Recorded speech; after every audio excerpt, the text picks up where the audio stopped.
Okay, Assalamualaikum Puan. Hari ni saya akan temu bual Puan lah sedikit soalan. Boleh. Jadi yang pertama, dah berapa lama Puan berkhidmat dalam bidang pendidikan dan berapa lama memegang jawatan sebagai guru besar? Okey. Terima kasih buat pengetahuan adik Ifa Cikgu Ifa lah, bakal cikgu kan. Saya dah berkhidmat lebih daripada 30 tahun. 30 tahun dalam bidang pendidikan, dah hampir 7 buah sekolah. Sebagai ketua ataupun guru besar, lebih kurang dalam 2 tahun 6 bulan lah. Sekarang bulan 6 kan. 2 tahun 6 bulan.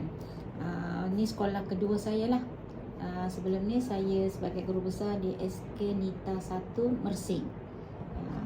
Jadi dalam bulan 12 tahun 2024, saya ditukarkan ke SK Taman Johor Jaya 1. Balik ke tempat asal lah sebagai guru besar di sini. Okey, jadi seterusnya, apakah visi dan misi utama sekolah ni? Dan bagaimana pihak pentadbir memastikan semua warga sekolah memahami serta mengamalkannya? Okey. Untuk visi dan misi sekolah ni, kita ikut seperti apa yang misi KPM. Cuma saya berharap sekolah ni berfokuskan lebih kepada murid lah kan, kemajuan murid, dari segi sasiah murid, dari segi akademik murid, co-curriculum murid kan, seimbang lah. Semua murid mesti mendapat cukup dari segi ilmu pengetahuannya, dari segi sasiahnya. Saya kalau kat sekolah ni saya nampak dari segi, mungkin kita tengok dari segi faktor luaran pun saya titik beratkan dari segi pembangunan sekolah. Begitu juga dari segi persediaan sekolah, yang mana-mana bangunan infrastruktur yang teruk, perlu diganti segera, perlu buat pembangunan, saya akan mohonlah. Macam tengoklah pagar pun dah proses dibaiki. Tengoklah infrastruktur sekolah yang mana yang perlu dibaiki segera, kita mohonlah buat permohonan dengan jabatan, dengan KPM. Sekolah ni murid-muridnya alhamdulillah dalam 360 orang, termasuk prasekolah. Semuanya murid daripada golongan kebanyakan B40 lah kan. Tapi alhamdulillah lah, dari segi pencapaian murid, sekolah ni masih lagi di tahap sederhana, semua bidang lah tapi saya percaya guru-guru saya ni akan berganding bahu, bekerjasama untuk memastikan kemajuan murid tu dapat dicapai lah. Yang penting prestasi tu semakin meningkat dari setiap tahun lah. Okey, jadi seterusnya, bagaimana pihak sekolah menangani cabaran dalam meningkatkan kualiti pengajaran dan pembelajaran di kalangan guru dan murid? Okey, kalau PDPC itu selain pada saya dan rakan-rakan pentadbir ni sentiasa memantau lah PDPC guru-guru. Kita juga galakkan guru-guru ni menghadiri bengkel kan, kelas-kelas yang macam untuk meningkatkan pembangunan potensi diri masing-masing lah. Bukan sekadar cukup dengan masuk ke kelas ngajar dalam kelas pun saya pun berusaha untuk mencari smart TV, bekalkan kan. Hampirlah beberapa kelas lagi lah yang masih belum ada smart TV, sebab kita mengikut hasrat KPM lah ke arah pendigitalan kan. Jadi macam itulah. Lagi satu, murid-murid kita pun sekarang banyakkan murid dah dibekalkan dengan peranti tablet daripada tahun 2 sampai tahun 6. Jadi ini memudahkan lagi lah. Jadi urusan PDPC tu akan menjadi lebih lancar, murid-murid lagi seronok.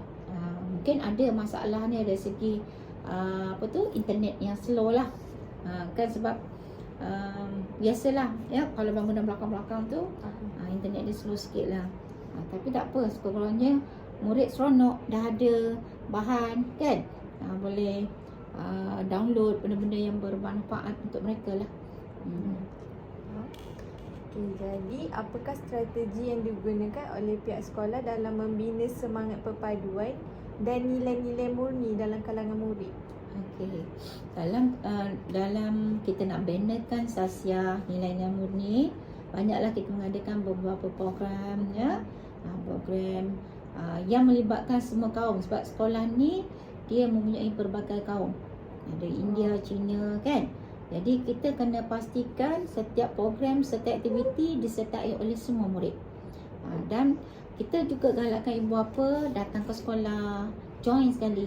Sertai suka sekali apa saja program yang anak-anak sertai, ibu bapa boleh hadir. Contohnya macam hari sukan, ya, hari aktiviti bersesuai lah, hari raya ke, kita galakkan PIBK ya, datang ke sekolah sama-sama memeriahkan program-program aktiviti.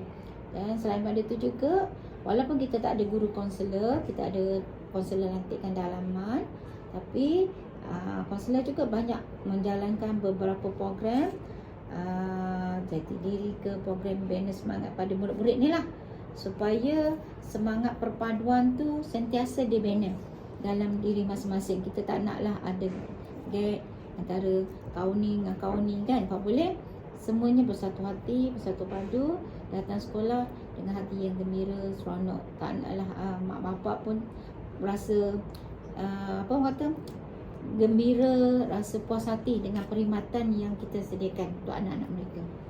Okey, jadi bagaimana pihak sekolah ni menggalakkan penggunaan teknologi dalam PDP, terutamanya di peringkat sekolah rendah? Itu yang macam saya kata tadi tu. Kita galakkan guru-guru siasa gunakan smart TV, bawa murid-murid ke makmal komputer. Gunakan sekarang kemudahan dalam portal Delima tu.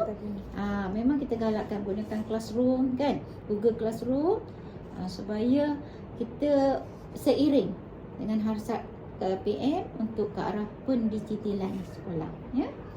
Okey, jadi yang terakhir saya nak tanyalah, sepanjang puan dekat sekolah ni, jadi program apa yang macam puan buat yang paling gah lah, program kebitaraan apa yang paling macam gah puan pernah buat?